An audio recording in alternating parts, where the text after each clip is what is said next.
reject a newly appointed independent UN investigation into the country's repression of anti-government protests, the Foreign Ministry said on Monday 27 November 2022.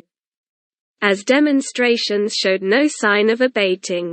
Iran will have no cooperation with the political committee formed by the UN Rights Council, ministry spokesman Nasser Kanani said. The UN Rights Council voted on 27 November 2022 to appoint a probe into Iran's deadly crackdown on protests.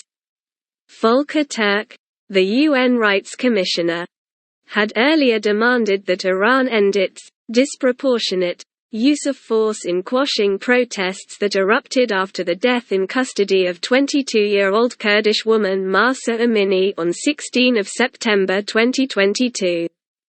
Activist news agency HRANA said 450 protesters had been killed in more than 2 months of nationwide unrest as of November 26, 2022, including 63 minors. It said 60 members of the security forces had been killed, and 18,173 protesters detained. Challenging the Islamic Republic's legitimacy.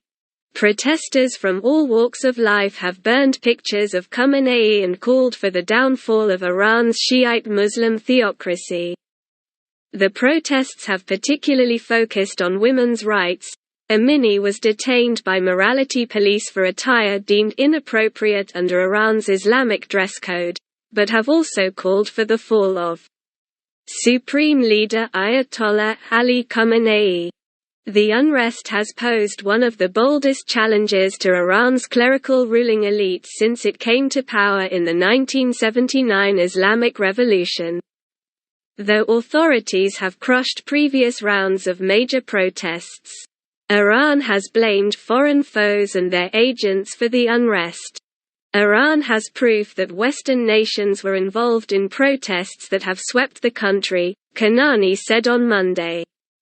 We have specific information proving that the U.S., Western countries and some of the American allies have had a role in the protests, he said, without giving details. Iran has given no death toll for protesters, but a deputy foreign minister, Ali Bagheri Khani, has said that about 50 police had died and hundreds been injured in the unrest, the first official figure for deaths among security forces. He did not say whether that figure also included deaths among other security forces such as the Revolutionary Guards.